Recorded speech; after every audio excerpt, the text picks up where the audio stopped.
Thank you for tuning into this week's episode of the Mayn Idea Podcast, where today I get to sit down with Travis Stevens. A quick reminder for those that enjoy this podcast.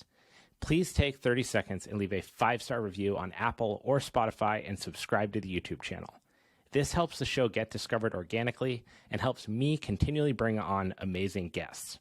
Also, there are now timestamps in the show notes, so feel free to jump around to the part that interests you most, although I recommend listening to the episode in its entirety. Travis Stevens is an accomplished American judoka who holds black belts in both judo and Jiu Jitsu, having worked under arguably the two most talented coaches in each discipline, Jimmy Pedro and John Danaher.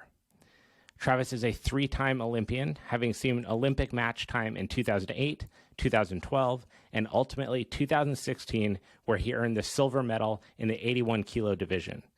He is constantly producing high-level content through social channels and on AmericanJudo.com, where you can learn techniques, drills, and foundations from their talented coaching staff. I truly enjoyed this conversation, and I feel honored to be able to sit down with high-level athletes like Travis, hear their story, and find out what makes them tick. I hope that you enjoy this conversation as much as I did. Without further ado, Travis Stevens. Awesome. Well, Travis, thank you so much for taking the time to be here, man. You are the most decorated athlete that's been on the show, 3-time Olympic competitor, and it's a pleasure to have you on, man. Thank you. Yeah, so I figured we'd start at like the absolute most ground level and hear from you how you define judo.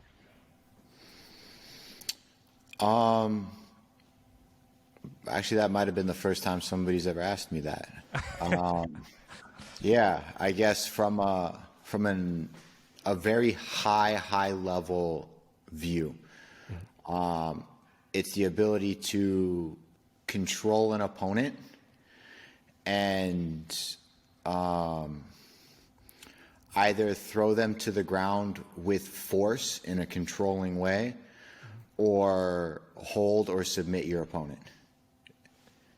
Yeah, I've heard you describe it as there's gripping, there's holding, and there's throwing as like these 3 very valuable components that are happening whether you're watching it or you're involved in a match. And as someone who, I had like aspirations of being an Olympic competitor as a skier growing up, and martial arts were unfortunately never something that got to be part of my childhood. It's much later in life that I found Jiu Jitsu and then started training. And when I very first started looking at judo, it seemed so chaotic, like just like a mess of aggression and anger and athleticism and explosiveness. And I was honestly just so confused by it. And it wasn't until I started to experience some application of it in Jiu Jitsu at beyond a novice level, right? Like a non-existent understanding. And when I look at it now, and especially after having watched some of your breakdowns of like how truly technical it is, from like hey, this big toe goes here and it's completely changed the dynamics of what's going on.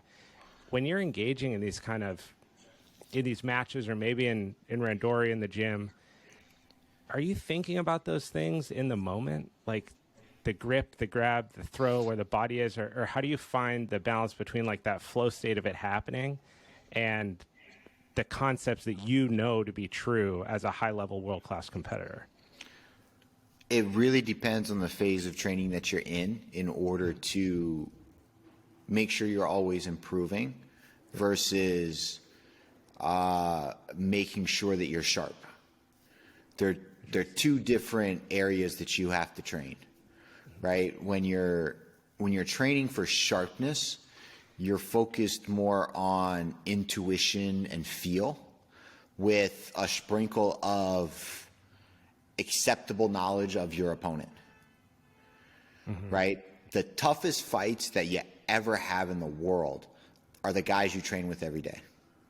Because you understand each other's A plus B should produce C kind of. Yeah. And then it becomes this like meta battle of, oh, well, if he knows I'm going to do this and he knows my reaction is that, then I know he should do this, so therefore I should do that. And it's like when you start thinking that way, you tend to leave real life because now you're in situations that are only feasible for the 2 of you, right? It's like if I have to go 3 or 4 steps deep in order to get a technique to beat you in the training room, I'm overcomplicating the situation, and I'm not training the valuable techniques behind, those circumstances that truly get them to work. So if you're trying to like whittle or sharpen this tool, so to speak, and you have I would imagine at the highest level, an even smaller sample size of people that you can truly train effectively with when you're preparing for a world-class event. So how do you choose people to be in that group, and then how do you effectively get better against each other if you're also becoming more and more, like increasingly more knowledgeable of each other's tendencies? So, to some degree, you do need to have higher level training partners, to some degree. Like above you? Or even at your level or near it. Yeah. But that doesn't mean in order to be competitive or win on a global stage, you need it every day. Fair. I was training with a white belt with 6 months experience for 2 months before I won the Grand Prix in Germany. Really? And that was effective? Well, obviously it was effective, but... Well, because I know how to train, right? It's not about, being able to beat somebody up. It's about being able to control the scenario that you're in and to get a desired outcome. So if I understand I need to be able to do step 7, 8, 9, at a world level, then who I'm doing it to should be irrelevant. It's about me being able to perform the 7, 8, 9 as sharp and as powerful as I can without losing focus on the technique. A lot of people focus on the outcome and the start, and they forget the whole middle ground. If we focus on the middle and we don't care about the end result, then the way we train becomes more focused, and we can perceive how well we're doing and how effective our training is based on how well the middle is, right? So when I'm coaching and I'm looking at all of my students, right, I never judge them on how the technique looks at the end because their training partners are always allowed to play defense. Right. So, in both judo and in jiu-jitsu. And jiu-jitsu, it doesn't matter. The important part for them is their ability to recognize when to pull the trigger and then pulling the trigger. The aftermath is irrelevant. So you would rather see a student repeatedly attempt a submission and miss it, for example, or attempt to throw and miss it because the footwork was in the wrong spot or the grip wasn't obtained properly, but repeatedly show that drive to execute, versus waiting and then landing it because they were in the technically perfect position to do it. Correct, because they skip opportunity. So that's almost like, that sounds to me in a sense like more of a mentality shift than just a technical shift. So is that a mindset approach as well for Correct. Your students? Correct. I tell all my students, I don't care how I beat you. I care that I beat you. You decide how, because I don't miss opportunities to win. Well, this goes back to something that I have heard you talk about before with this approach of they're trying not to lose versus trying to win. That, or they're trying to decide how to win. In real time. Correct. It would be like playing a basketball game and being like, you know what, guys, I really got to hit that last second shot from half court. That's what I'm thinking. That's how I think this game is going to go. Okay, so now we're going to play the entire basketball game to keep it tied up until the last second in hopes that we have the ball for the pass in so that I can run to half court and then see this idea come to fruition. That's how most people treat grappling. They're like, well, I have to be able to get to this position to do this thing and do that to get this move that I want to work on. And when you think that way, you don't develop that feel and the understanding and the recognition of good, bad, and when the opportunity really arises.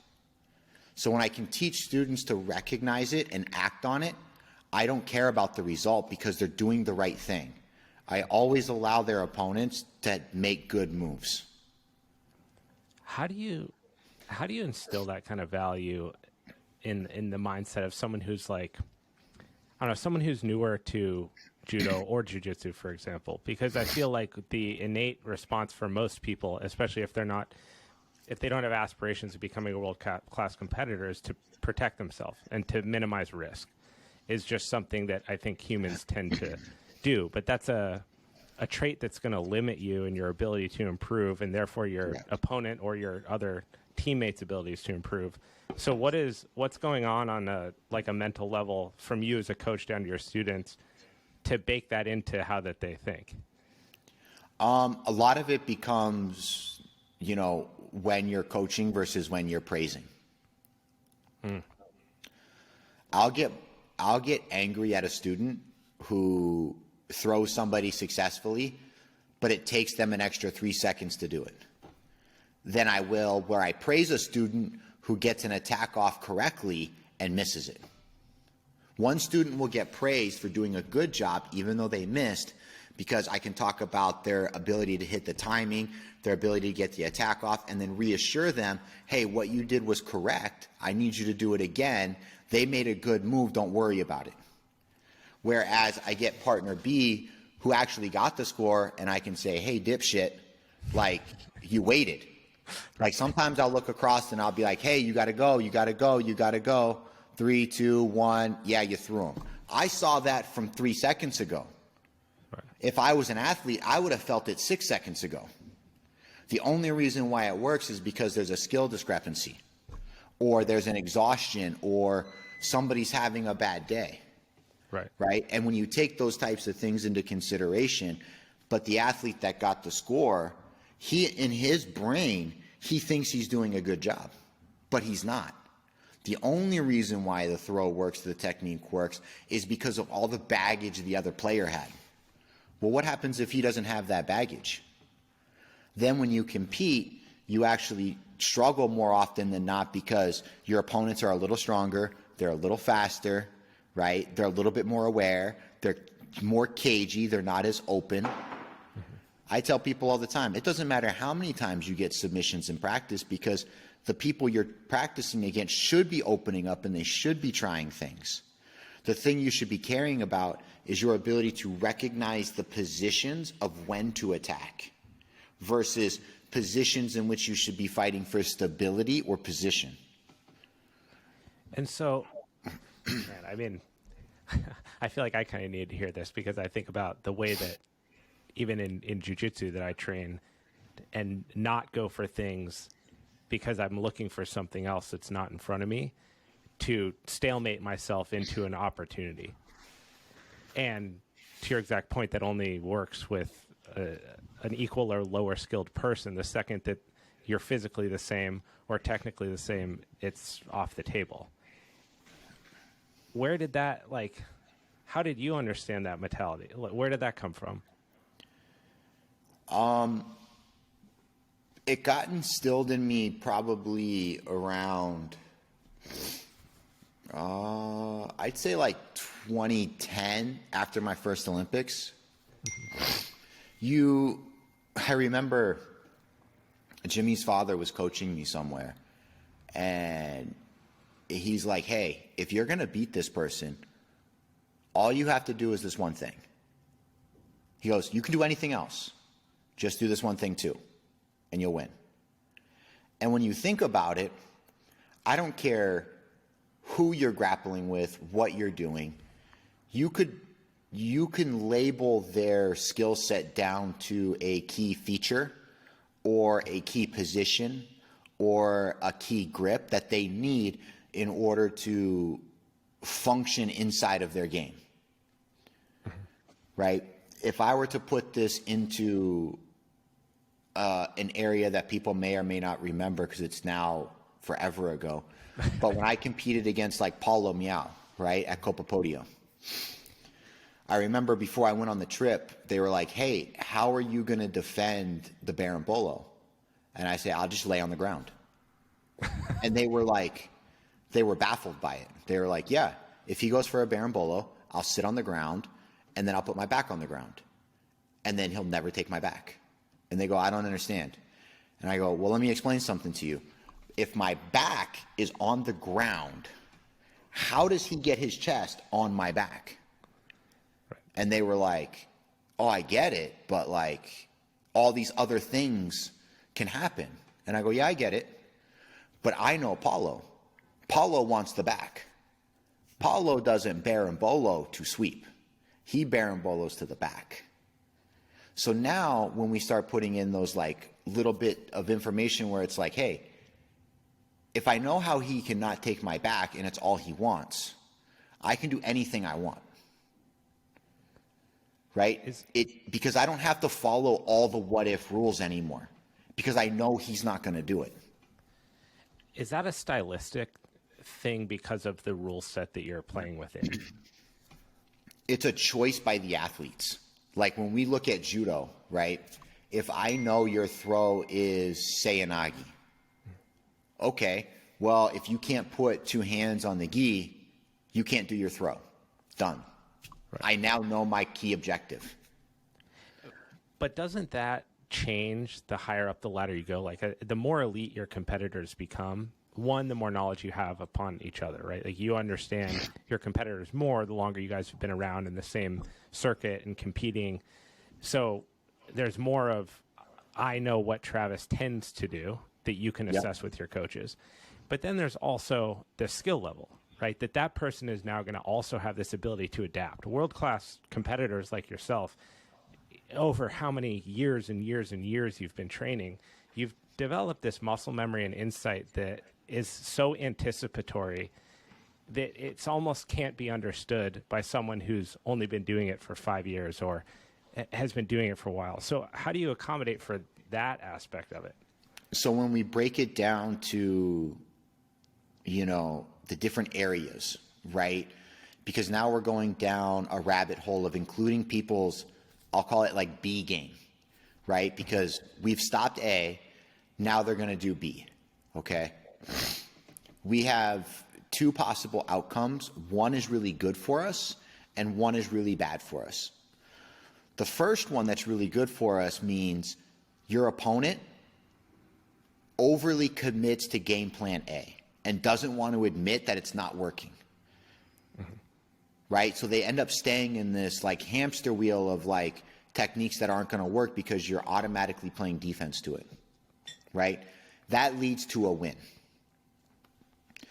Then we can go into the other area, like the B scenario, where they make that change. Mm-hmm. Okay, great. If I know what my plan is to get you to your B game, think about all the video study that you would have to do and how quickly you could remove it if you knew you were only looking for their B game. Assuming that A is just not going to be a function in the match. We've already know how to stop A. Right. So what is their B? What do they do? Then you can actually figure out and compete against B. B is where you get to be competitive. And where matches look like they're won and lost very easily, it's because my A beats your B. Like, so to break this down a little bit, you're going into that as in that instance, in that competitor situation where you then win, you've anticipated that their first approach isn't going to work because you're going to shut it down. And it's the anticipation of that you're then expecting them to fault to whatever their secondary scenario is.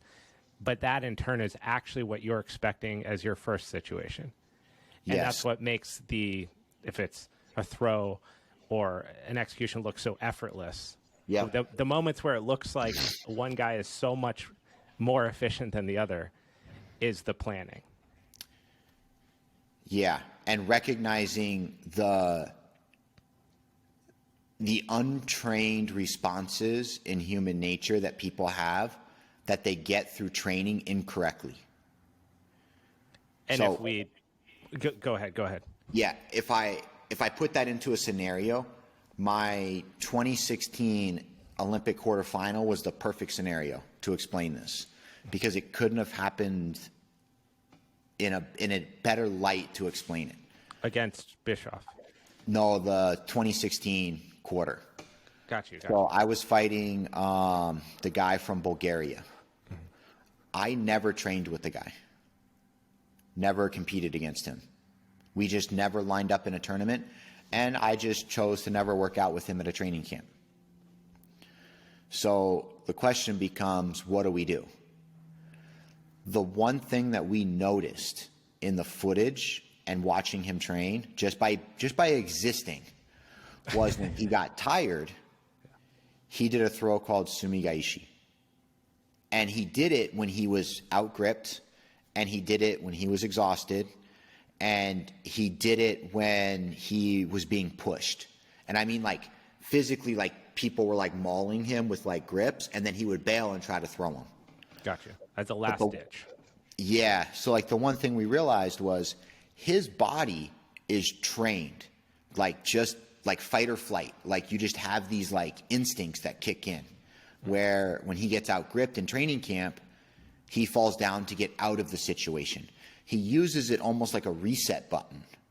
Because in judo, when we don't get anything on the ground, ref calls mate, we stand back up in neutral. So when he gets out-gripped, when he gets pushed, when he gets tired, when he gets put in a bad position, he uses this throw to get to the reset so that he can get to his advantageous position, right?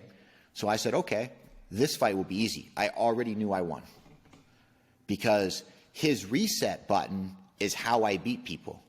Every time somebody does sumi, I split the legs with an over-under pass, and I pin him for ippon. Match over. So the second we saw that he beat the Korean, we already knew I was in the semi. Because all I have to do is out-grip him, push him, and make him tired. And at some point, his fight or flight is going to kick in, and he's going to make this mistake. And that's exactly how it played out. Yep. I was in Tokyo in the quarterfinal as well, and I was fighting a Russian, getting the shit kicked out of me. And judo players have a tendency in, like, the last 30 seconds to run and do these, like, falling down attacks to just run the clock out, right?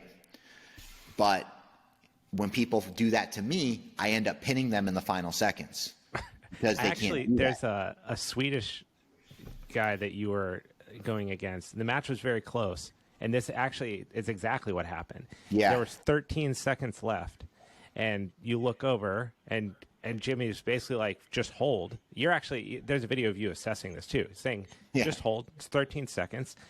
The guy's worked. I mean, he's like hands on knees, exhausted. Ref says go, and it's almost like it was like an offensive lineman. Like, he bull rushed you, and then you didn't resist it at all, and you almost pinned him, but the time ran out. But it was that exact situation in real life. Yeah, but now the reverse, right? So the Russian, I'm down on 3 penalties. He's thrown me for a score. He does that same fucking thing. His just natural instinct kicks in. He does the technique. I pin him for ippon, and he loses. Russian coach comes over, hits his player right in the head. Boom. He goes, I told you the only thing you had to do was not that move. But when you're tired and your instincts kick in because you're training improperly and you're using, like, get out of jail free cards or, you know, illegal grips or stalling positions to train and improve, it actually becomes part of your nature. Then when you get exhausted and your body's just running on autopilot, you start doing these things, right? And it comes from that lack of being able to be in the moment training and having those time periods set up where it's like we're thinking and we're planning. We're not just getting into this flow state of I'm going to get as in the best shape as I can, as strong as I can, and get my techniques as sharp as I can. I'm actually going to slow down a little bit, methodically think about this and say, okay, I've tried to throw my opponent backwards twice with this throw. That means that I should be going forward, but what should the forward throw be? It should be this. Okay, I'm going to go make this happen. And then we try it. And then we get that information back, and we take that information and we plan the next thing. So that it makes me think about 2 things here. One is I'd love to hear what you mean by training I think you called it correctly, but what like efficient training actually looks like in that regard. And not taking these get out of jail free cards when you're in your training. Like, what does that kind of actually look like in a setting? And then also, I'd love to hear what your thoughts are on just patterns. I think in martial arts and definitely in combat sports, to this exact point, the fatigue kicks in and we fight and we do everything we do in patterns. I mean, if you look at anybody's life, if you looked at their week, they're doing the majority of the same things day to day. It's just how we are. And when you get tired, you resort to what your body does efficiently, which requires the least amount of energy to produce the best outcome. And so you see this all the time, especially, and I can only speak to jiu-jitsu because that's what I train, but you see the same people train with the same people. You see them get tired, and then you see what their tendency is. Do they go to turtle? Do they try to get a lasso and stall things, whatever it is? But we tend to do, and I do this too, we tend to do the same things over and over when we get tired. So when you're assessing your game or you're preparing for an opponent or you're teaching a new student something, how valuable is the deconstruction of patterns in that process? It really depends on the stage at which you are at, right? I would never deconstruct or construct a pattern for anybody that's outside of their comfort zone to make them do something that's not natural in order to win, unless they're looking at becoming a world title contender. Gotcha. Because it's a two-way street, right? Like, it's going to take me forever to do it, but it's also going to take you on a mental side a lot of frustration, anxiety, exhaustion. Your ego is going to get hurt in order to, get it to a point where it's okay. Right. As an example, okay, whoever's listening to this, I want you to never write with your right hand for 3 months. Write with your left only. Just go through your life. Figure it out. Misery. Yeah. I want you to now, instead of using your hands to type on a keyboard, use your feet. Right. Type it with your toes. When you have to think about the things that you do naturally and making them better, you can get to a very high level very quickly. The problem that people run into is they take all of these what if scenarios, right? These outlier scenarios, these once in a blue moon scenarios. And then they start dedicating all of their resources to this one instance. And they forget that they just have to continue to train and get better and just let those outliers hit them. It's okay. It's like reworking your entire life because you had one bad day. You don't want to do that, right? So you have to kind of take the good with the bad when we're looking at just average people trying to learn, have fun, and, use it as a stress relieving tool, a good exercise, a good workout, a good skill set to learn. Right. Those people should be treated in that manner where it's you're going to get what you get and you're going to get as good as you get. I wouldn't overly test somebody or push somebody to improve in areas where the effort that they have to put in versus the reward that they're going to get isn't going to be there. So on that note, let's kind of assume this same avatar of a person that's maybe they're not trying to become a world-class competitor, right? But they're interested in judo or they're interested in jiu-jitsu and they're starting to train. You've talked a little bit about the efficiencies of training or I'm saying the word wrong that you used, but training correctly or training efficiently. What do you mean by that? It seems to me like there's kind of this clear-cut difference between what you see in the world of what you see other people training, different schools and kind of coaching mentality, and then what you see as actually functional or the things that actually might work for the average person in the long run, people that are going to do this and have longevity within the sport. So maybe you can break that down a little bit. So training incorrectly would be having a one-size-fits-all class. That would be one of them, right? Because in a perfect world, it would work no problem, right? But then reality hits us in the face and we're going to struggle.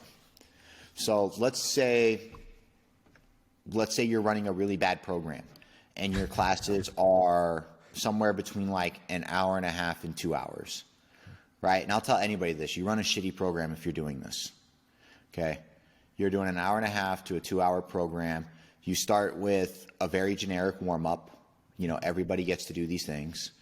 And then you end up teaching a random move, right? Let's say it's a part of your curriculum. You end up teaching it. Then the people end up drilling it. Then the people do maybe a little bit extra. And then all of a sudden, you know, you're into the last half hour, 45 minutes, and now you're going to start sparring. You're going to start doing randori. And then at the end of your hour and a half or 2 hours, class ends and you go home. Mm-hmm. That would be a shitty experience. I laugh because, man, growing up competing for skiing and always every introduction to training I've ever had in my life was always for sport. So it was like the purpose of everything that I did was to become elite on a global level at one thing. And as a result, everything becomes very structured. Then taking this break after competing and then finding martial arts later in my life, I laugh at everything you're saying because of how frequently you find this. All the time.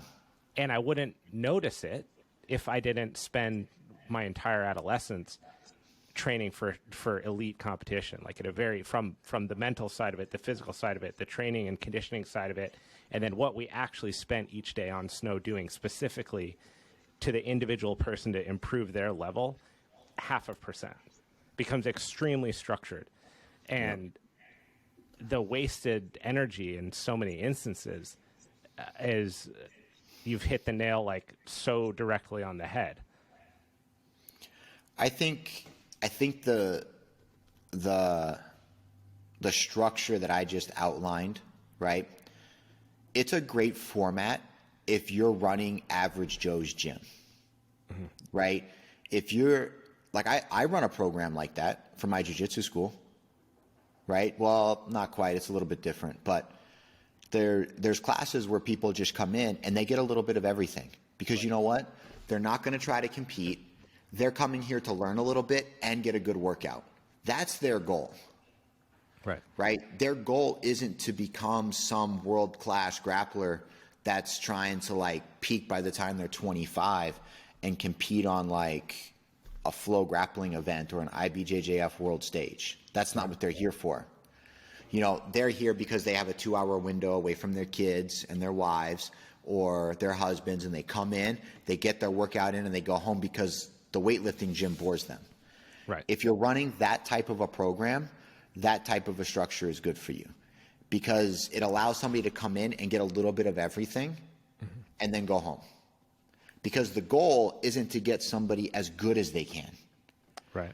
The goal is to give a different type of experience. But if your goal is to get somebody as good as they can possibly be, that would be the worst thing you could possibly do.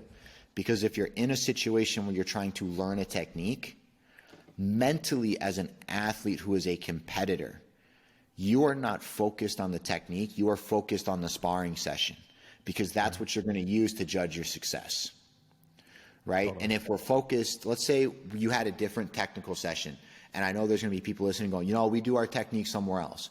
We just do like 35 minutes of drilling, and then we do our sparring. Okay, but when you do your 35 minutes of drilling, how hard are your athletes really pushing themselves? Because you need to train it into their like muscle memory, not let them run in like the yellow on like the heart rate monitor at like 160, 170 beats a minute. You need them pushing to 200, 203, 202, 201, and then resting with the drill because they got to know how to do it as hard as they can for as long as they can and then rest and then recover for the next exchange. That way it becomes that muscle memory. Then you come in with a fresh athlete that's like, you know what? I'm here to beat the shit out of some people. And we're going to do a light warm-up to get ready, and then we're going to go. When you can compartmentalize the athlete's skill sets that need to be trained, the athlete can come in with the proper mental preparation to focus and put what he has into the program, right? I've had a lot of athletes that have come in, and they're like, I'm ready to go. We're going hard. And I'm like, actually tonight, you're not going to break a sweat because we're working on technique. Yeah. And then they try to do it as hard as they can, as quick as they can, and then they get frustrated because they're not doing it right. The class is too slow because mentally it's not what they want right now, but it's what they get. When you're, I mean, that it makes too much sense. Do you ever find difficulties in managing like the ego on that level, because you're almost baking in the fact that you're going to lose in training, which is an important part of getting better, is to recognize your mistakes and then improve upon them. But if the effort level of the training session isn't max effort, let's say it's more of a technical thing, I would imagine it's important that everyone's on the same, like, kind of in agreement that we're all here to get the same thing out of it. So do you find that in those settings, you're having to manage maybe more the mental side of it with athletes, of bringing them back down, saying, hey, today we're here for technique. This is about repetition and keeping it light. Save this, but bring it in on Saturday, kind of thing. Yeah, like when we were doing judo and we were training for the Olympics, like we knew what each class was on each day, and we knew how to mentally come in and get ready for it. Right. And get the most out of it. The parts where people really struggle is the drilling aspect is actually the most challenging aspect, which is why a lot of people don't do it to its fullest ability. They're like, I'm going to do 100 reps and 50 reps of this and 30 reps of that, and they're breaking a sweat, but it's like the urgency, the physicality, the intuition is not brought into the drill, which makes it, obsolete at that point. You might as well be walking instead of sprinting. Yeah, I right? heard you use an example one time, and I thought this was really interesting, because I thought about it in the moment, where you're saying, let's say you take, two students, you give them a 1 minute time frame, and you tell each person, if they're in guard, the bottom tries to sweep, the top tries to submit. And your expectation as the coach is that in that minute, you see 10, per person, full intensity attempts to do what their task is, whether it's to sweep or to submit. And I started to think about that. And I started to think about how many times, whether it's in my own training or other places that I've seen, of what you actually tend to see in reality, which is the timer's set, and you maybe see one or two attempts, but really you see people trying not lose their position. And you were talking about your expectation there of what it actually would be, and I was like, wow, I mean, that's like a lot of work. If you sat there for a minute and you went balls to the wall as hard as you possibly could, if maybe someone doesn't understand grappling, but let's say you took a strength movement like a hang clean, and you put on your body weight, and for a minute you try to hit as many hang cleans you possibly could, you're anaerobic in the first 10 seconds. And then for 50 seconds, you're going as hard as you possibly can. That is a work capacity that I don't think many people can wrap their head around. And when I thought about it like that, I think even for the first second of just getting a glimpse of what the difference is in having aspirations of being elite and just doing this because it's fun or because it keeps you healthy. Yep. And that is a vast difference. And then it differs between sport, right? Yep. The judo is, and maybe you can speak to this a little bit, like the explosiveness and speed of judo is mind-blowing. And it's kind of like when you're standing in front of something that's immaculate and you take a picture with your phone and you look at your phone and you're like, this doesn't make any sense. Like, this looks like shit. You watch a judo match at an Olympic level and you're like, that looks hard. The difficulty that it actually is, there's no, I don't know how to explain it to someone who's never like grappled before, even on a basic level. But you guys are going as hard as you possibly can every single second of the entire match. To a degree, we have our moments of like, what's a good way of putting it? Like an unspoken rest time Between each other? Yeah. There's like a feeling, right? Like where it's like, I know you're not really in a position to do anything. And you know, I'm really not in a position to do anything. So, yeah, we're going to kind of hang out here for the next 5 or 6 seconds just so that we can both catch our breath and we're going to be okay. That's wild. But every sport has it. Yeah. So do you feel that you're talking like in real time when you guys have each other and you're recognizing the stalemate? Yeah. And we're both kind of like in agreement that this is what we're going to do right here. How do you move? Like, what happens as you move past that? Somebody just catches their breath and, decides to move on. How do you recover in real time in those matches? Like, and maybe this is more of a question about like the training, the preparation, but these matches seem to get closer and closer the more you advance through the rounds. Yeah, it's really shitty. So like, I'm trying to think of another sport where that happens. I mean, that's the more effort you put forth, the less time you get to recover before the next advancement. So you watch these finals matches or quarterfinal matches you guys are in. It's not like you've been hanging out all day, getting massage and compression therapy done. You've had incrementally less rest from match to match to match. So how do you replicate that in training, or what do you do in preparation for that aspect on the competitive level? You fight. So it's a mental warfare. The hardest thing that people don't realize is winning is a habit. It's not something that you're going to just do just because you train really hard in the gym. You have to train yourself mentally and physically through competition to win. Right? You'll find people with, I struggled with this for a while too, because when you've reached a certain point in an event, at some point your body goes to, I don't want to say like a shock, but like a point of like, we're good enough for today. You're feeling this in your head as you're moving through the rounds. You feel it because, when you get to the semifinals and you're like, you know what? I'm top 5 at this world-class event.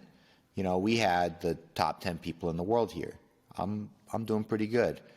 And then all of a sudden you're sitting there and you're like, you know what? Like,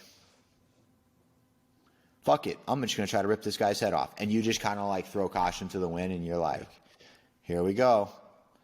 Like I was fighting in Japan one time and I was all fucking jet lagged. And sure enough, I sat down, which never do, by the way, right before you fight. Don't sit. Always be up on your feet and like moving, because I sat down on a bench. I put my head against the wall. And then the person came and said, hey, you're up. You have to go. They're calling your name. And I ran right out onto the mat. The guy woke me up on a bench outside the venue. Wow. Like sometimes you just check out because like you're just not there. And then some people, right, as they get better, when you're first starting out, they feel like the competition is getting stiffer and it's getting harder and it's getting harder and it's getting harder. And what happens is their anxiety starts to rise and rise and rise. And then they get those big adrenaline dumps. And once you have that adrenaline dump, it's hard to compete on the world stage. So how did you train yourself to like beat that? You go through these like mental, like they're like little stepping stones, right? Where it's like, okay, I made it to the quarters of this event. Oh, you know what? I made it to the quarters of that event. You start to see yourself as like that quarterfinal person. And then all of a sudden when you get to the semis, it doesn't really matter who you're fighting, but like you see yourself as a quarterfinal person. Like it's not a thought, it's like a feeling, right? Then all of a sudden you end up throwing like the world number 2 in like a training session. And you're like, oh, so I can throw these people. Then you get the shit kicked out of you for a little while. Then you end up throwing the number 10. Then you end up pinning the number 3. And you're like, you know what? I can compete with these guys. And then all of a sudden you're in the next semi and you're like, you know what? I think I'm ready to compete. And then all of a sudden you start performing. Nothing's changed in the last 8 months with your game, other than your own perception of yourself and how the world sees you. That's got to be it. I mean, that's got to be why people like yourself are elite and some aren't, is they hit that spot and they don't possess that mental fortitude to get through that. And you can't think yourself to it. Like, a lot of people are like, oh, I'm going to be the best. And they're like, I'm going to do it. I'm going to do it. And it's like, okay, but you don't feel it. Yeah. Right? You don't internalize that pride and that understanding of, like, you can shout all you want. I'm still going to kick the shit out of you. Like, it doesn't matter to me. When you started to sense this, like, in yourself along your journey of competition, how did it adjust the way that you thought about your future in the sport, and how did it adjust the way that you prepared for matches? You know, I used to be one of those guys that, like, you know, you'd have a routine, right? And it's like, if I can't do my routine, like, it's not going to go right. And it's not a superstition as much as like well, I guess I'm not on point today because I don't feel the way I felt, you know, 3 months ago when I won that tournament, right? And then, you know, I was on my way back from a trip, and we were looking at some data, and I was looking at, like, the statistics of all this stuff, and I was like, fuck, man, I don't lose by Ippon. Like, statistically, like, it just doesn't happen. Like, I think I lost by Ippon over 2 years 5 times. I lost matches, but I didn't, like, get thrown. So I went, wait a minute. You're fucking telling me I can do whatever the fuck I want out there, and I'll always get a second shot. And I went, okay. Then you can start throwing caution to the wind a little bit, because I had the athleticism to get out of bad spots. I had the awareness to stay away from certain things. Then once I went into it with, hey, if you're going to beat me, you're going to have to go the distance. Yeah. Okay. I'm in good shape, so let's see if you can go the distance. And then, like, you start to, like, relax a little bit, and you have that confidence of, like, oh, I'm in this. I'm ready to go. Well, and that's got to change your energy system a little bit too, because you're not carrying that anxiety around the whole match and, like, wearing yourself out mentally. And so when a guy, like, it's got to be like the X factor in mental evolution for you. You said that your athleticism was there, but I mean, I happen to know just in preparation that you're not one to particularly love the strength training component of this. So I'm curious, like, when you were young, were you just always kind of like a gifted, powerful athlete when you were younger, and you found judo as an expression of that? Because it didn't sound like, and maybe I'm wrong, like you were good and then you trained yourself strength and conditioning into this machine. My numbers in the gym they're not great. Right? But they're really good to average people. Right? Like, an average person that would, like, look at my numbers would be like, I would love to do that. Right. But a person who, like, lifts weights, like an Olympic lifter, would look at my weights and be like, they'd laugh. Thanks for doing my warm up. You know what I mean? Like, right. But where do you stack against competitors? But when you stack yourself against a combat athlete whose body's beaten up for 4 to 6 hours a day, then lifting weights, like, my strength to conditioning and my output on the mat was far greater than most people. Because just at baseline. Because I only ever trained my baseline.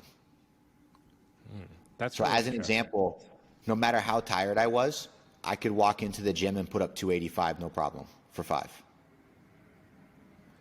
I don't care if you woke me up at 6 a.m. or you took me to the gym at 11 p.m. 285 for 5 was just easy. And that's from But I never lifted over 305. That's actually probably why. From, like, a strength and conditioning perspective, like, operating at lower intensities consistently is, as we know now, much better for us than these meathead idiots that are always trying to just, like, max out as much as they can possibly do. Doesn't have that much athletic application. But to your point, contrast that with an Olympic lifter. I mean, these guys they're absolute freaks, but they're shooting for, like, this end of the pinnacle, right? They want to do one clean, one jerk, max effort done for the day. Very different sport. But that, like, you bring this, and I mean, it's very evident, right? You watch your matches, you can tell that you're bringing a level of performance in your ability to be athletic at minute 1 and at the final minute, that your opponents are aware that that's going to be an aspect of their match with you. Yep. And that's got to be a mind fuck in and of itself for competitors, right? Talking about that A, B, and C preparation, that's a whole nother element that someone has to think about when they're going against you, is that you're not going to hit a point where you get tired. Colby Covington's not going to hit a point where he gets tired in the match, right? So it changes the dynamics of what you're doing in the moment in each one of those matches. Yep. When You've really got to, some players really have to, like, the explosive players really have to take a step back and slow down, because they know if they don't get you in the first 3 minutes, they're not going to hang on for the last. But you, in a way, you possess both of these, right? Is you have the athleticism, but then also it seems like from just the way you talk about training, for whatever reason, and maybe you can touch on it, you put a big emphasis on correctly instilling foundational elements into your judo. Yep. What made you do that? At what I imagine is like your entry point into the sport, is you must have laid down some sort of foundation that other people don't from a mechanical standpoint. It came from, a childhood and a youth of being injured a lot. And just like, when somebody gets hurt at the gym, they don't show up anymore. When I get hurt at the gym, I just show up and do something different. Yeah. And I do that thing to the best of my ability. Right. And then when I come back with my healthiness, now I have 2 skill sets. It can't be overstated how valuable it is to have that, like, a growth mindset in those opportunities, because it really, I've been a strength and conditioning coach as a career for the better part of 8 years, and a lifetime as an athlete as a kid. And I can't tell you how many hundreds of people I've seen get injured and stop, and everything goes back to ground zero. And they never step foot in a training facility again, whether it's jiu-jitsu, strength and conditioning, fitness class, running, whatever it is. They get this one thing, this one time where they get a setback, and they're not mentally prepared to handle it in any capacity, and it shuts them down, and they live a sedentary lifestyle. Signed, sealed, delivered, and they're done. I remember it was funny because I got injured. It must have been around like October of like 2011-ish, where I had herniated disc at C5, 6, and 7, and I was in a neck brace. So I hurt my neck on a Tuesday, and then Wednesday I was in the gym in a neck brace, and I was sitting on a bench, and all I was doing was lifting my knee as high as I could to train my hip flexor. Yeah. So And I was like, certified lunatic. I was just like, I have a job to do in 2012. Yeah. It's not worth it. There were other things I could be doing. And just the ability of being in the routine and knowing I'm doing everything I can gave me personally like a mental like checkbox of like, I never lost anything. It's funny. When I was 16, I had this chest surgery where they ripped out all this cartilage and they stitched a metal rod from rib to rib, and I had 56 staples. I was basically all like covered up like this for like 6 weeks. And during that time, my dad bought a Bowflex out of the newspaper, and he put it in his bedroom. And I would sit there. I couldn't do any like open with my chest. Yeah. It was all internally rotated, and but he had the leg extension attachment. So I would sit there and like hold on to the brace, and I'd do like the leg extensions. And there was something about that I think it was the athletic mindset. I'd been injured in skiing, but I can't jump on the trampoline to train. What can I do? Can I do like rolling gymnastics? Okay, I'll do that instead. Yep. Okay, I can't do this. Can I do that? And when I looked at like your laundry list of injuries that you've had in your career, right, from the concussions and the herniations and the knee injuries, yet you have this linear trajectory. Like you never had one of those.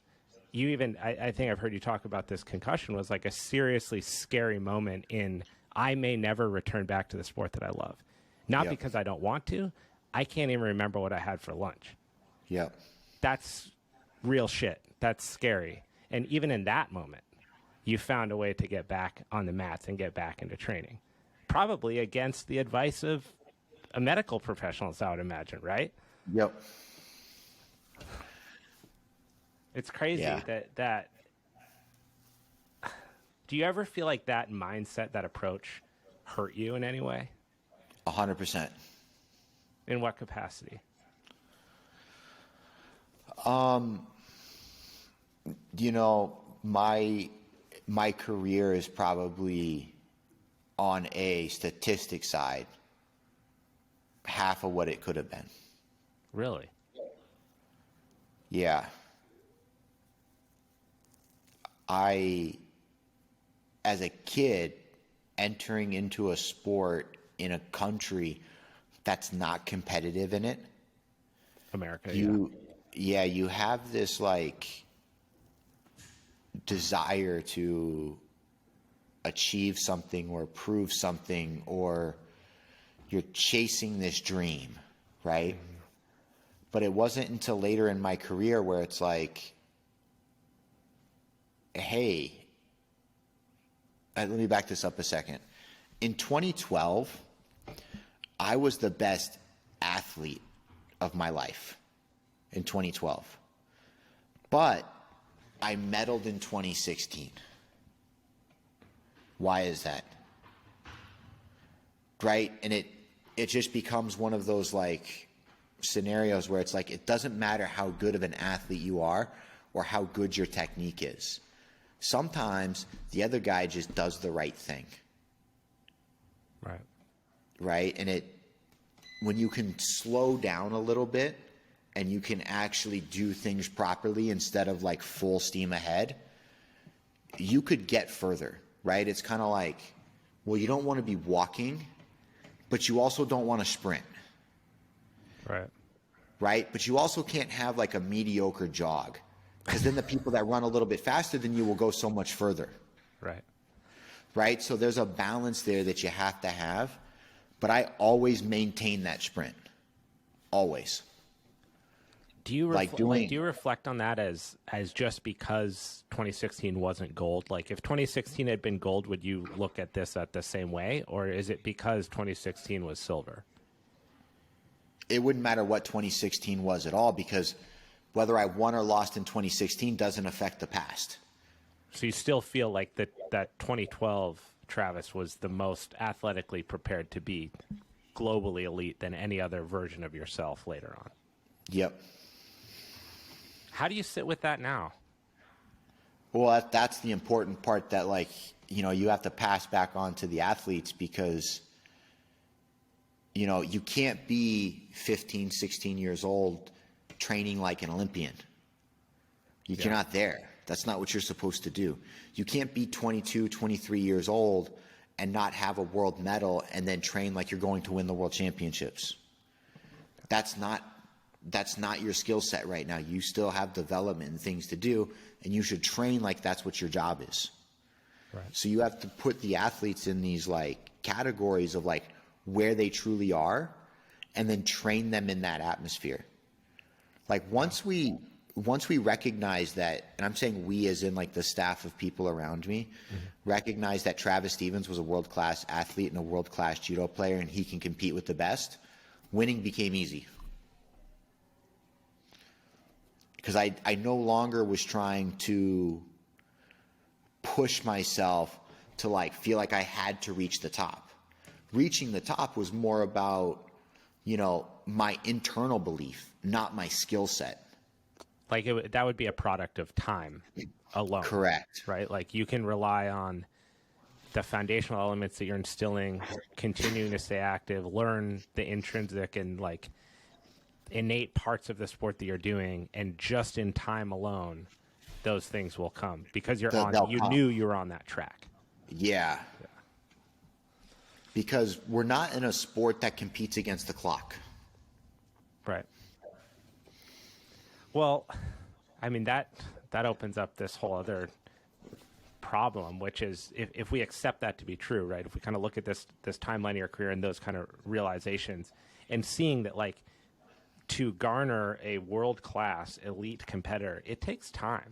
It is a big investment, one in the athlete, but two in the coaches and the people that one need to, you happen to have this relationship with Jimmy, and it sounds like his father too, which is a special relationship of really talented athlete and really talented coach. You see this in Gordon and Danaher. You see this in other sports where Kobe and Jackson, like this just happens in sports sometimes where you get this unique connection. But even then, it takes years. It's 2023. The Olympics are happening in 2028. How the hell do you get an athlete to mature in this time and represent the United States in judo, help grow the sport, bring more eyes, and show that like we're still, we still can be a force within this, knowing what you know about how long it takes to get an athlete to that level? It's probably not a question I should answer, but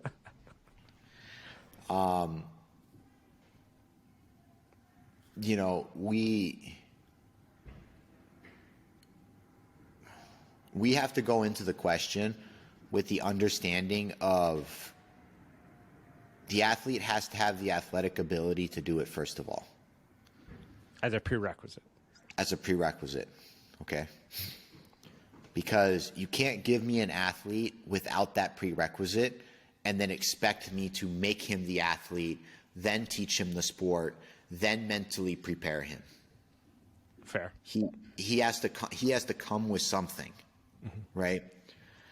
And so if we're going to go into the question with the assumption of, you know what, they have the athletic ability and they have the athletic drive, okay? Then the question becomes, how do you get their judo to a point where it's competitive? And how do you get them ready on the mental side of it?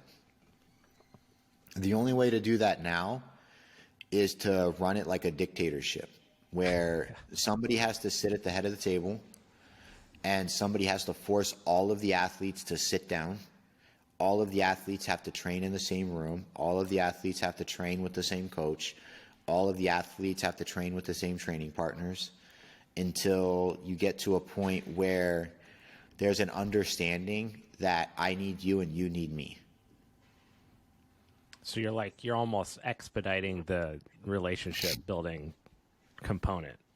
It's kind of like you got to put two people in a room that hate each other and lock the door until they come out as friends, or one of them's dead. Right. Is that something that can happen within the current pool of judo talent, or do you feel like this is and maybe this isn't the best question for you, but do you feel like that's something where you reach into other buckets that are nearby? Do you reach into the wrestling bucket or the jiu-jitsu bucket and take an elite world-class competitor and say, hey, we got a 5-year timeline here, you possess X, Y, and Z, we really believe that you can, become global if you get on board with this in a sport that's like underfunded. We can't really support you. You got to pay your own way, and then get them on the board. How does that work? I mean, we run into a psychological problem when it comes to the solution I just presented.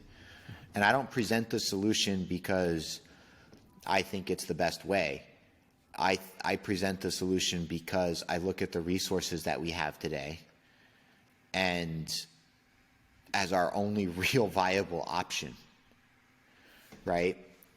We're not like wrestling where we have a $15 million, $20 million a year budget that we can spend on athletes and centers and marketing and events and grow the sport of wrestling. We don't have that in judo. So with your limited resources in the pocket that you have to combine everything together, and you have to remove certain people's free will. And that's where we struggle as an American society. Right, because as Americans, what do you mean I can't live where I want to live? I can't train with who I want to train. Right. Why is that? We struggle with making that decision. But when you look at some of the most successful programs in the world for any sport, they're centralized. Right. Yeah, I mean, if you look at Russia and Japan, right? And China. You're out the Imagine- womb and you're in a kimono. Imagine any of the NHL, NFL, or NBA teams where the athletes lived in different cities and practiced by themselves. And then they came together to participate in a game. Right. Yeah. Like there's how no good do you cohesion. think? Yeah. I feel like it's got. And you the have hard to part find is, you. yeah, the hard part is like you need the coach to understand the athlete from a psychological standpoint of how to push them, what pushes him, when to push them, when to rest them. And then once you do that, you can start pushing the buttons to get the most out of the athlete. But when you just walk into it, the athlete doesn't trust you. Right. They don't trust anything you have to say. You haven't earned it yet. It takes time and like energy and effort and a back and forth relationship for months, if not years, before that relationship comes together. Yeah, it's interesting. The dynamics there have to be. It's a very strange relationship, having a meaningful relationship with a coach, because I've always thought of it like this. It's kind of stupid, but you know when all the Power Rangers come together and they form that really big one, a coach and an athlete that are really cohesive like that. The athlete is not the athlete anymore. They're not this individual person with a mind and they think for themselves and what am I going to do this weekend and how's my family? The athlete is a sole extension of the coach and all the practices that they put together. And their function, if they were like a robot, is to go and execute the plan in the live setting. Turn the button on, hit go, do what you do all your intrinsic things and your intuition, whatever. But it's an extension of this strange relationship that's very rare to see come to fruition in the right respects, where the athlete truly trusts the coach. The coach can be 100% transparent with them. There's no holding back, no feelings that they're leaving off the table. They can be super straightforward to where it would never work with anyone else, but it seems to work with that athlete for whatever reason. And that's fucking rare, man. When we were getting ready for 2016, Jimmy sat me down in the office and he was like, so we have to put together a training plan for you from January to the Olympics. What do you want to go to and where do you want to go? And I was like, that's not my job. I go, that's your job. And he goes, well, you should have an input. And I said, I did have an input. It's your job. Like, we're going to win together or we're going to lose together. I'll do my job. You do your job. And then he picked the schedule. I did it. Silver medal. Because, yeah, you can't do everything. And the second you start taking responsibility for things that you're not an expert in, right, you don't get the results you desire. Yeah. I mean, I would imagine that relationship wasn't always gravy, right? Like, how did you two manage your ups and downs? It's like your relationship with your father, right? You have these moments of really meaningful, impactful stuff where you inspire and you understand you want to be like, and you see this image, and then you have, moments where it's the last person on earth you ever want to talk to, let alone respect. Well, it's important that the goals are aligned, right? So Jimmy wants to win. Like, right. I want to win. Like, I don't give a fuck how we do it, but we're fucking winning, right? So when neither of us care how we do it, and all we care about is winning, whenever there's a rift or a tiff or a yelling match or whatever happens, right? You fall back to that like common goal of like, you want to win, don't you? Well, you kind of need me. Well, you want to win too, don't you? I kind of need you. Like, and then you just go back to work. Was there ever a moment where you guys entertained 2024? 2024 was part of the plan after 2016. We wrote a budget together and a plan, and we presented it to USA Judo that said Travis was going to be the under 23 coach for 2 years for a salary of, I think it was $50,000 is what I asked for. And I was going to do all the training camps with the kids. and I was going to travel with the senior team and go on the junior trips because there were under 23 athletes in both. And then, sorry, to get this timeline. So this was after 2016. After 2016. But you would take them through 2020 and then towards 24. Nope. I would only be a coach for 2 years. Got you. Okay. For 2 years. And I would train the under 23 team. So that included everything from your best juniors, so 18 years old, all the way up to your 22-year-olds. So the transition period between competing in juniors and competing in seniors to help the athletes with the transition, because it's a different style of judo. In the 2 years, I would still be training because I'm coaching, but I'm also traveling and doing the camps with them to help guide them. Fair. And then I was going to bulk up to 90 kilos. How much of a bulk is that for you? It wasn't really I a was going bulk. to say, that doesn't look like much of a bulk, dude. And when I looked at that you competed your whole career at 81, and I'm like, I'm almost an 80. I've done jiu-jitsu at 81, but I've also done it below. And I was like, Travis is not an 81, dude. There's no way on earth. Or my eyes just deceive me on the screen. But it always seemed like, and then I heard this story of where you had gone to, make weight, and they're like, hey, you're almost there. And you're like, almost there? I'm an 81, and you were about to hit 93, and you had 2 days to cut weight. So you were gonna push up into the next class. Yeah, and get my weight to around 94, 95, and train with all the 90 kilo guys there's a different style in every weight class, right? So it takes a little bit of getting used to. Mm-hmm. So I would do the training for 2 years, and then we would compete for 1 year and see how it went. And if it went well, I would continue to 24. Gotcha. And if it went poorly, I would continue to be the coach. Okay. And then USA at Judo 91 through that trial. As you're deciding whether or not you're going to continue as an athlete, that's all at the new weight class. Yeah. And then USA Judo rejected the proposal. How did you take that? I mean, apart from being told I was unqualified for the position and then them not filling the position with anybody, it was, they're stuck in this loophole of the way we've always done it.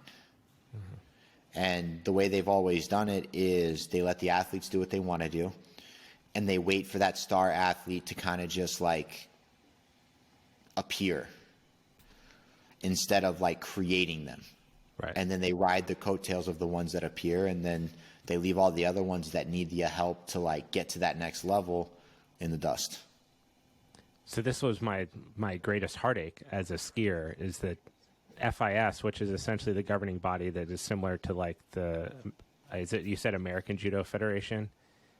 Yeah, USA Judo, yeah. So they're super archaic, right? They've been around since the Olympic Games in the 60s and 70s, and they're the same people, and they have these super archaic views on, how the sport should be done, how athletes should be funded, what you should do with star athletes. And you can be on the U.S. ski team, and it actually in the suit, in the full uniform for competition. You're not allowed to wear outside sponsors of any kind. So duct tape all your logos. If you appear on TV, you cannot have an outside sponsor. If you're on the team, you can be in the pool of sponsors, but you can only be sponsored by the people that they accept, that have contracts. So then you're changing equipment in a sport where equipment matters significantly. And then on top of that, if you want to go, you have to pay your entire way, unless you're of the top 4 competitors in the world and you're on USA, and only then are you funded fully, which is a complete fucking racket, because they make millions and millions and millions of dollars marketing the U.S. ski team every year to get people involved in the sport and buy tickets and go to see events and this and that. Isn't there a $25,000 deposit made at the beginning of the year for skiers? I honestly would have zero surprise if that was still the case. I mean, it's not only is from traveling, right, as an athlete, you're staying in wacky hotels in places where you walk across the street and they sell food you've never seen before. And in your sport, you have to cut weight. So you actually have to know relatively what the food is that you're eating. You're in bumfucksville nowhere at this ski mountain that has like half a lift, and you're competing. I mean, it's like, it's really sad in all honesty. And it's, my sport, mogul skiing, is in my eyes, I think it's a dying sport. The only ski sport that really makes money for the athlete is downhill because of like Lindsey Vonn, Bodie Miller, people like that.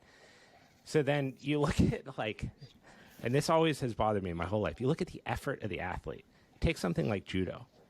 Is there more that goes into any sport than maybe that, from a demand on your body, how much you have to be constantly training at an elite level, paying your own way, going to insane places in the middle of nowhere, Russia, to have them do this at the end of it, right? To have you ask for one thing, to say, hey, do you mind if I coach and like help grow the sport? And it was funny no.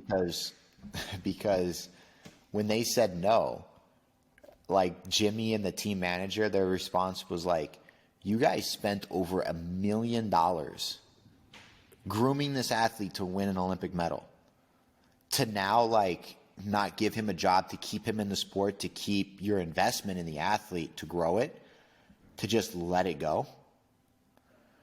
Like the thought process behind it really, I would say, bothered a lot of people, because no U.S. Olympian or Olympic medalist has ever been hired by USA Judo since the 80s.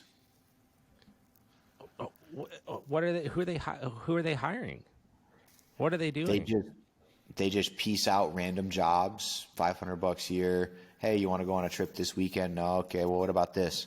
They don't actually give people like positions within the company or authority over anyone else in the country to govern a specific area.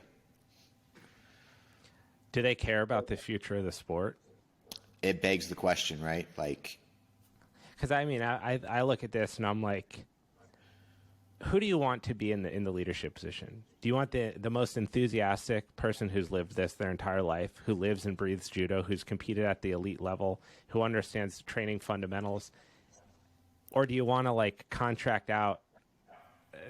I don't even like that. Doesn't even seem like a question that should have to be asked, because if you're talking about longevity of a sport, you have to have people like yourself involved.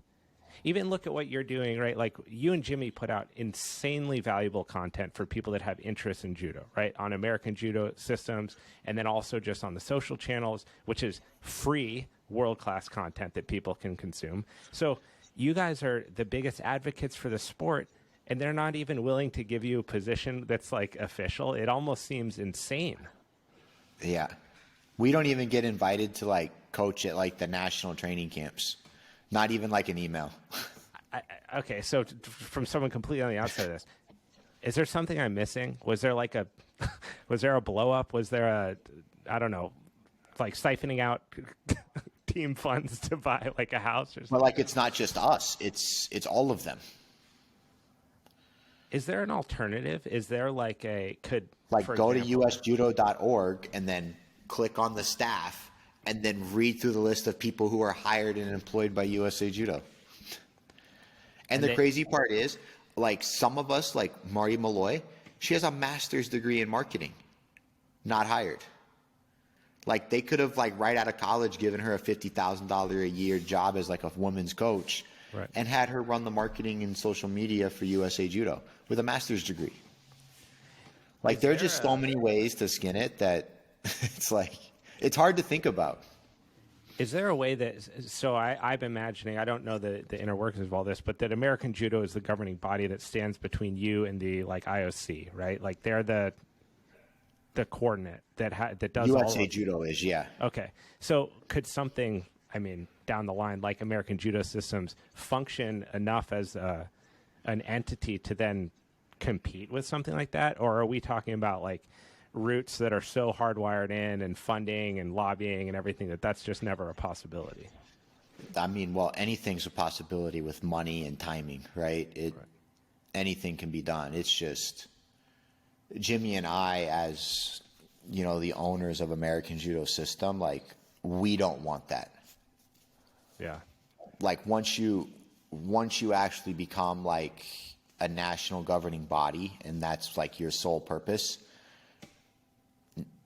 this is going to sound really bad to say, but like now you got to follow rules and you got to play in the sandbox.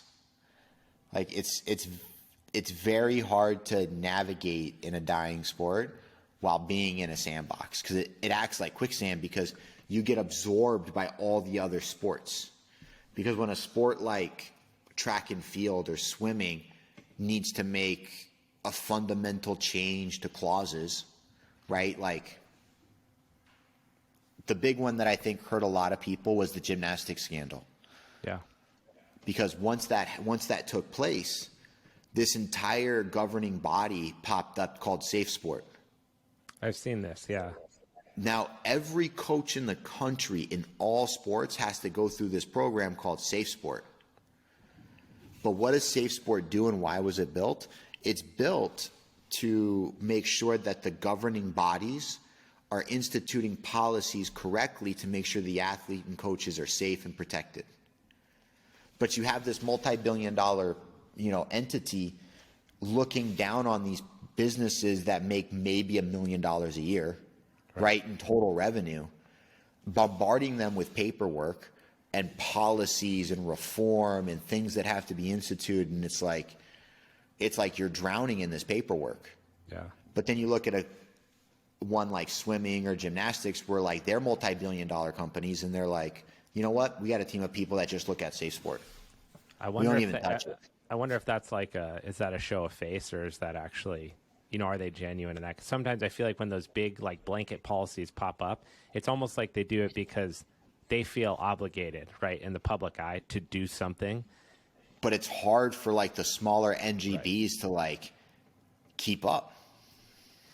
So if we're looking at the trajectory or the direction of judo, if there's this murkiness in the water in regards to like the direction of athletes into the U.S. team, and then the path for them into the Olympics, and maintaining the integrity of like American judo and actually having it be a powerhouse like it was in the 80s and 90s, is there some sort of pivot into the mixed martial arts world where judo can have like a revival? No? No. It doesn't help in the least. Because I think the only reason I use that as an example is I look at like the Hoist Gracie event as this pivotal moment in American jiu-jitsu history, where things changed pretty significantly after that because of the eyes that got put on it. And now you have a sport that, let's say jiu-jitsu has like 3 million people involved globally, and judo's well over 20 million with 200 federations, 132 countries. Why isn't judo bigger for us than jiu-jitsu? I mean, that just comes down to how we run it in this country. That's the only reason. Because when you go anywhere else, jiu-jitsu's like... It's like nothing. Well, it's not nothing, but it's not... But it really is. Yeah. In the grand scheme of like how sports are played, like it's a nothing sport. Right. It's only big in this country. Wrestling is kind of in the same boat, where it's like, yeah, it's really popular for us, but it's not that popular on a global scale. Right. Like there's not a lot of wrestlers from like Australia or New Zealand or Tonga or Thailand. Right.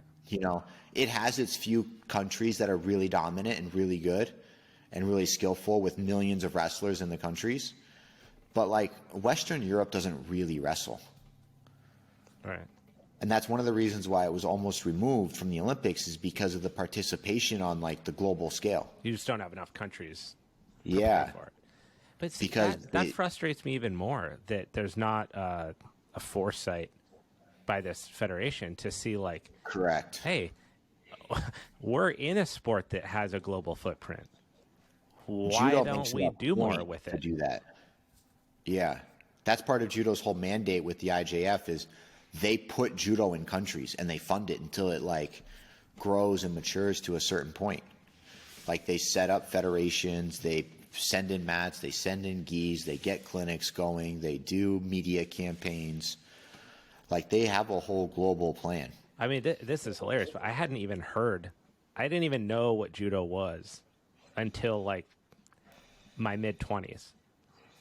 I hadn't even seen it. You know, you see like a couple throws or something in a movie, or you watch a Bruce Lee movie and there's like an aspect, but I didn't understand that judo, one, was an Olympic sport and jiu-jitsu wasn't.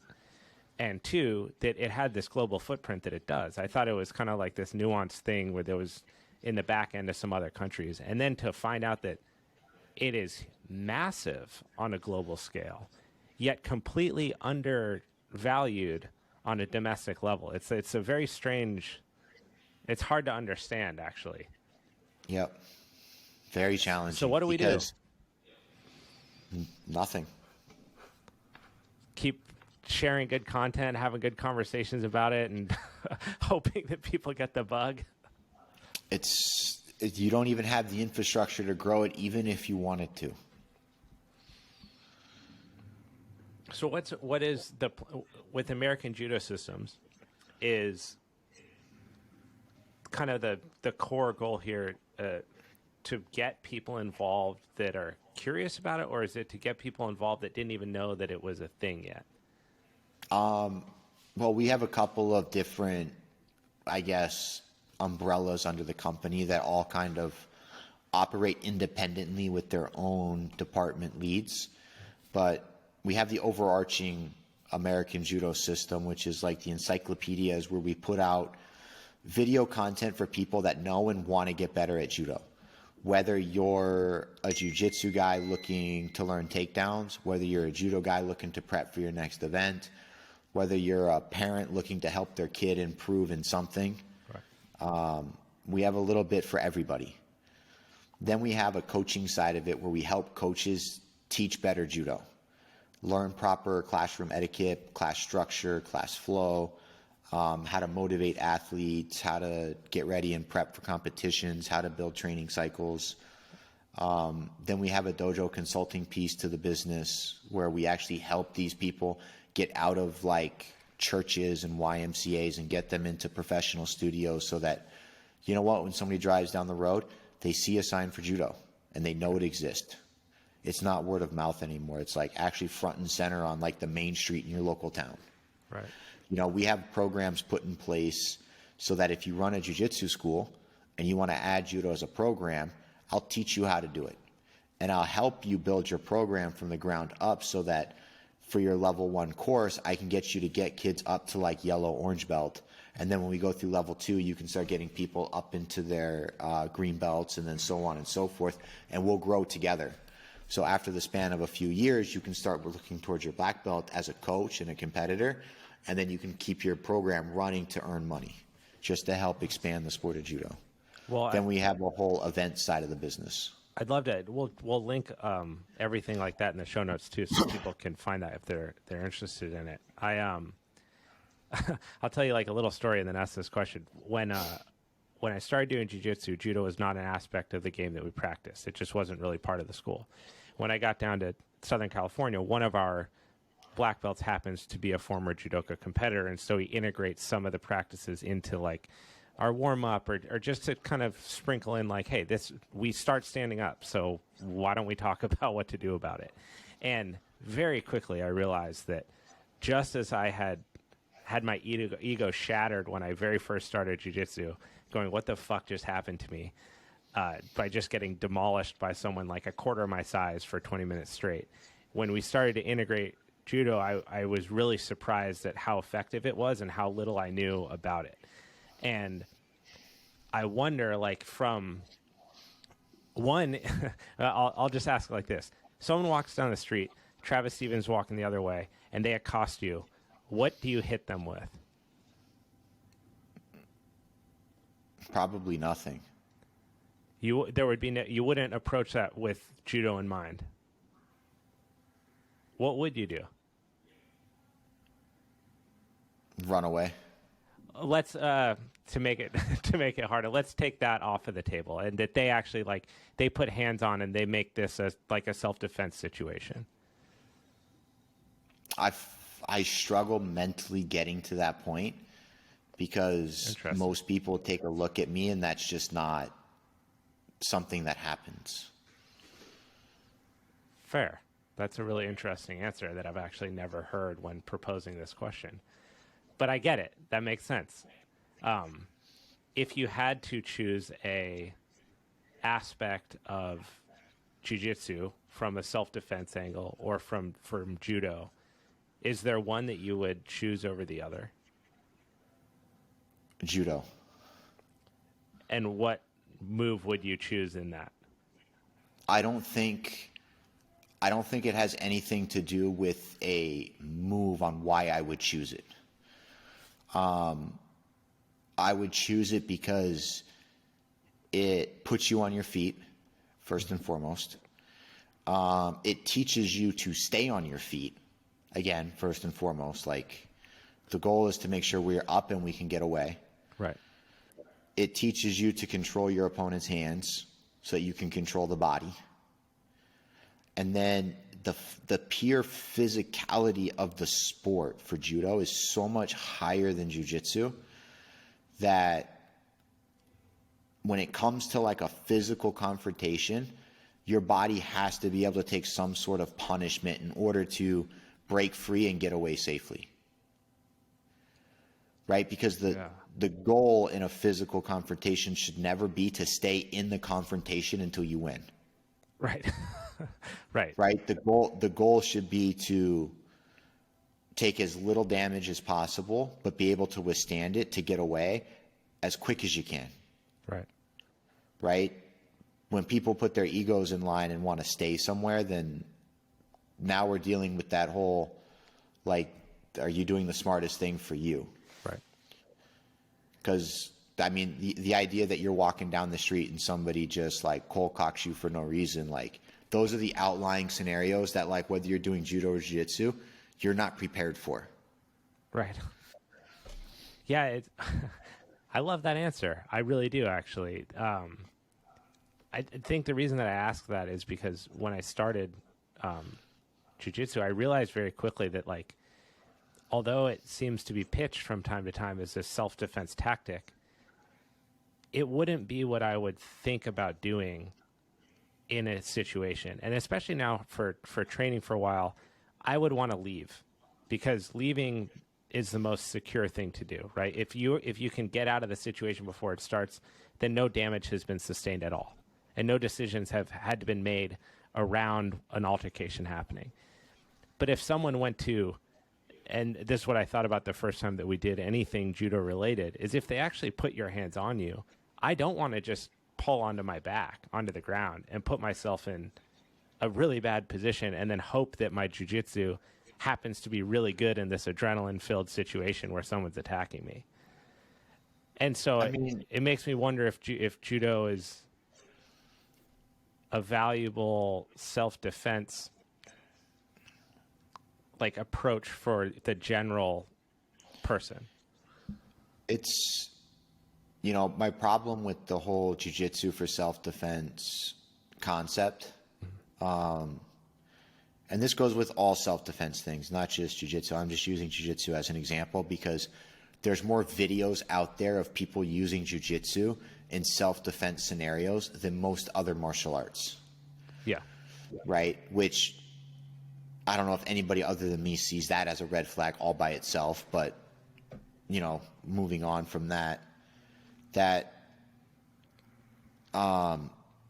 people that there's defending themselves against are unskilled people. Right.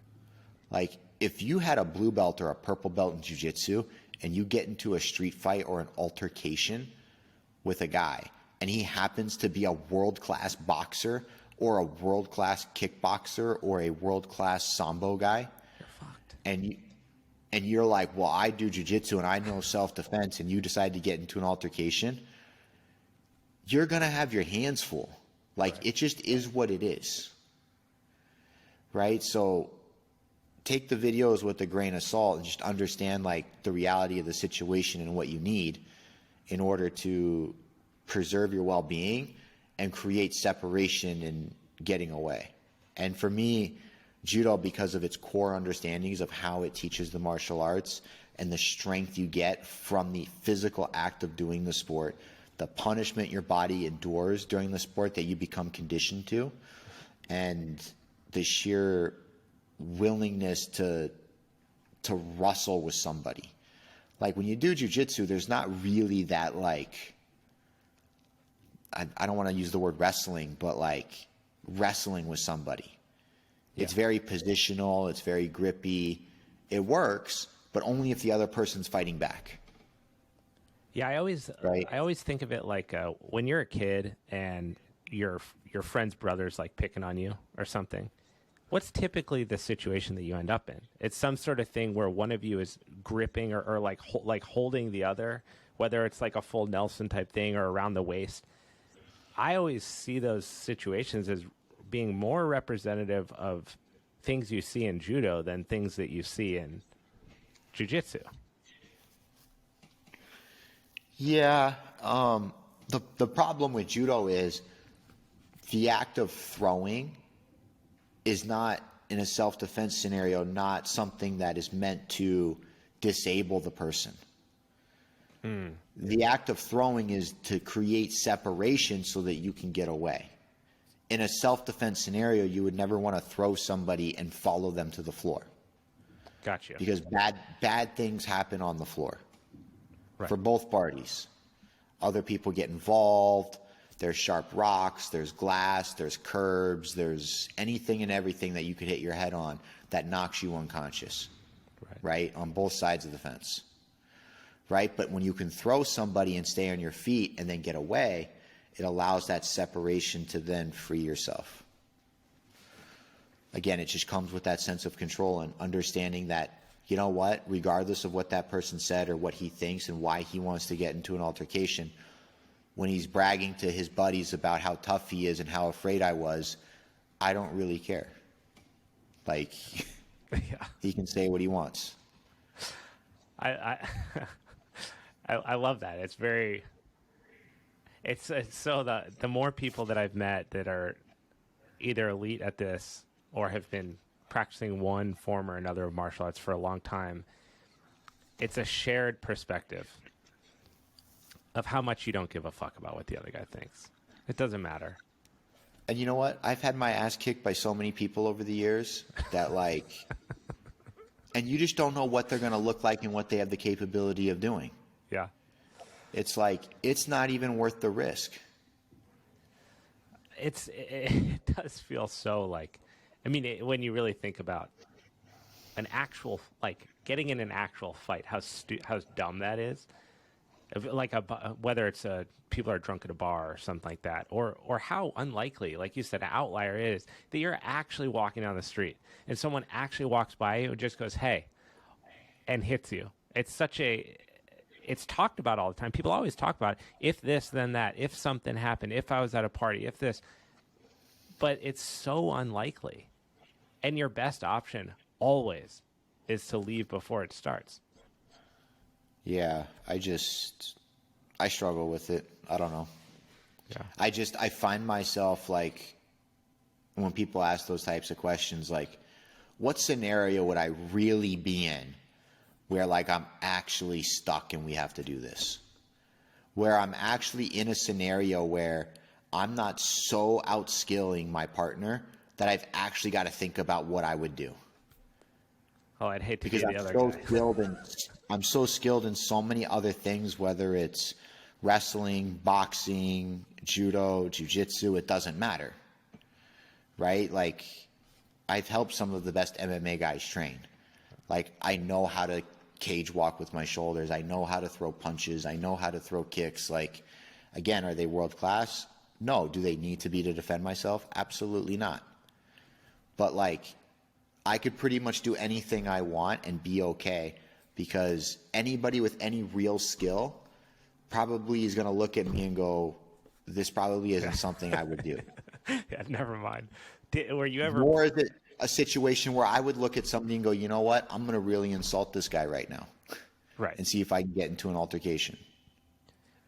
When you were working with MMA athletes or when you've helped them along in preparation in their camps, did you ever feel a pull to get your feet wet in that arena? Nope. There's no money in it. Is there money? You've created an environment in which there is money in judo, but could the same be also said for judo? No. If you're like, I honestly, Okay, I don't know enough about the pay in mixed martial arts to really speak to that at all. But you could, because think about let's not talk about the outliers, right? You right, can't the use Izzy's like a and the Conor McGregor or a GSP Right, or right. any of those guys. Yeah. What's the average pay on a UFC fight card? maybe 45, 50K. Yeah, 35, 40, 50K. Okay. How often do they fight a year, those guys? The bot maybe 4 or 5 Once. times.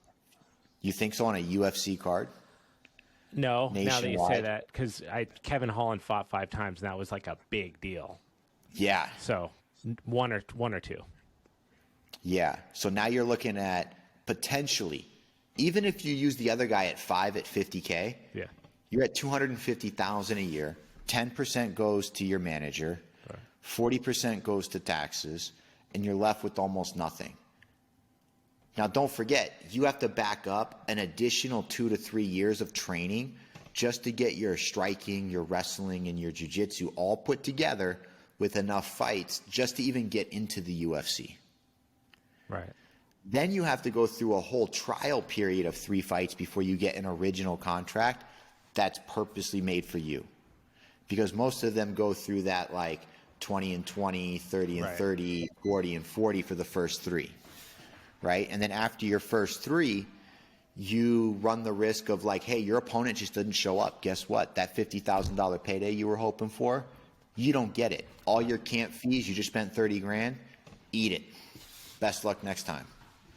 No health insurance while you're fighting, not my problem.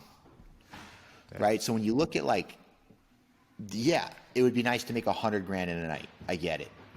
But like by the time you paid your health insurance, by the time you paid your manager, by the time you paid that nutritionist to make the weight that is unrealistic for your body size, by the time you paid for your camp, by the time you paid for your condo, like you're broke.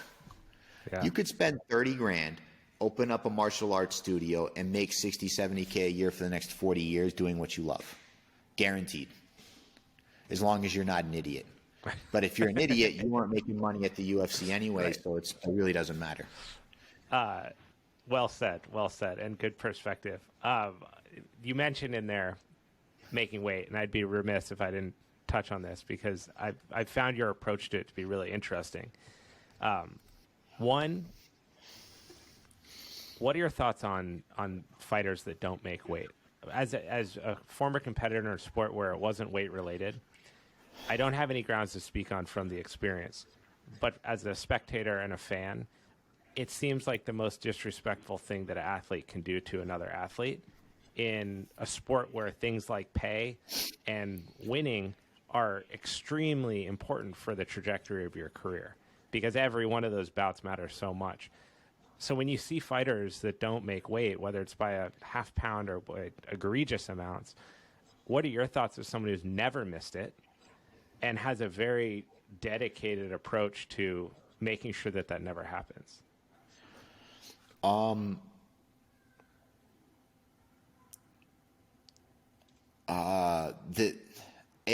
don't agree with it, period. Right? Like, you should always make weight. Even if you perform poorly, you should make weight. But I'm going to give you that outlier result because there are always circumstances that happen where, scales could be wrong, flights could be delayed, all sorts of things could happen, right? I was at the Pan Am Games one time, and for judo, you make weight the night before, at like 6 p.m. or 8 p.m. or whatever it is now. Then when you show up to the competition, they do a random draw. They pull 5 athletes out of the people, and then those 5 athletes have to be within 5%. Because when they were doing we weigh in the day before, athletes were showing up like 10 kilos overweight. And it wasn't so much a health thing as much as the coaches were like, we can't control our athletes. They're fucking spiking like this, and it's hurting their performance and it's hurting the sport. So the IJF instituted a 5% rule to scare all the athletes to make sure that they never went too high. Gotcha. Even if they had to cut weight in the morning, they just didn't want them going too high. Well, one of the athletes at the Pan Am Games, right, he was like, I'm going to take a cab. I don't want to take the standard transportation provided by the event. Cab driver just drove around downtown Edmonton for 45 minutes, dropped him off 2 minutes after weigh-ins, and he missed weight. See what you're saying. So it's an outlier situation out of the athlete's control in all seriousness. And he was on weight when he got there. Right. Like, it's not like he physically couldn't make the weight. He just couldn't make weight. Right. So there's always these, like, circumstances. More so in the UFC because they're doing such extreme cuts where they're going from, like, 200 pounds to 170 or from, like, 180 to 155. Which are not natural and not healthy. I was going to say, that's got to just be atrocious for your physiology. So, from an athlete perspective, right? If I pay a nutritionist 20 grand for my camp and their job is to get me to a certain point where I can make weight and the diet that they've put together doesn't get me there, like, what else am I supposed to do? Like, I've paid a professional to do it.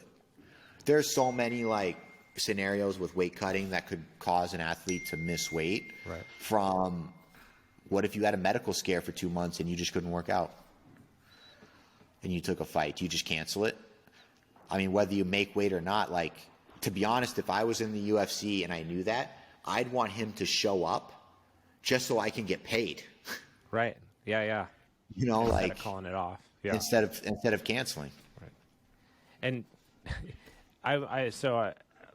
kind of last thing here, I'm very curious as to your approach of waiting until you get to the hotel to start the cut. Like, is that more of like a mental approach to get like this win over your timing and the preparation?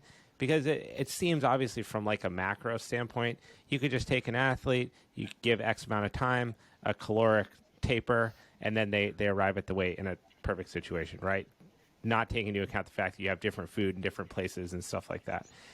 But why is your approach to wait until you actually get to the hotel in the country that you're going to begin the cut, regardless of the quantity?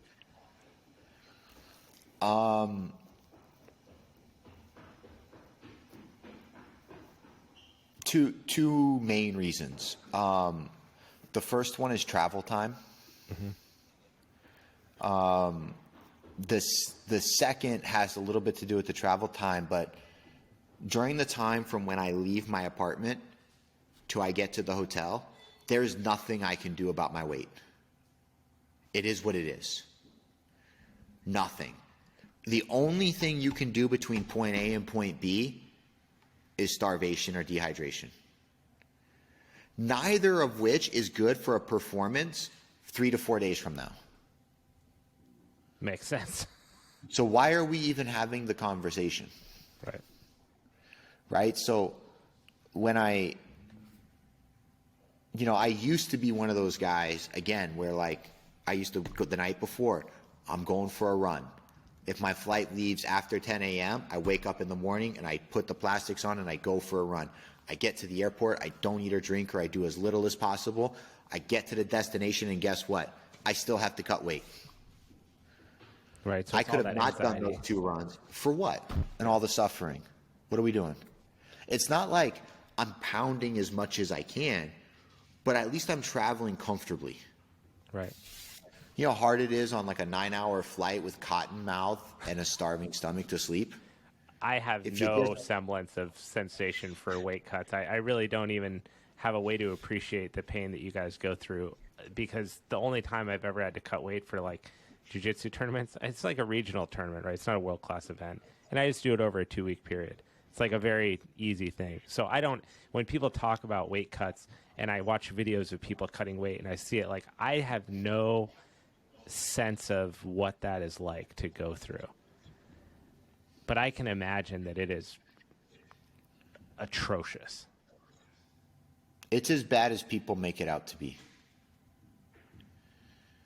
And I've had some horrific weight cuts, right? Like ones where people would look at it and be like, we should probably take you to the hospital, right? But those are outliers again. Yeah. My weight cuts were no longer than like 3 or 4 days. On those ones, Anytime, on those bad ones, your outlier weight cuts, what does that feel like? Like, what is the mental? I mean, are you begging for death? Are you like, how close to that type of excruciation are you in?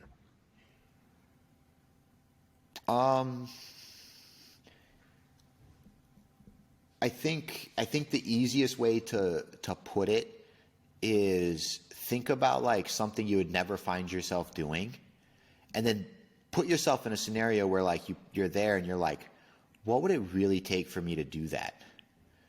And then all of a sudden you find yourself doing that. So as an example, right?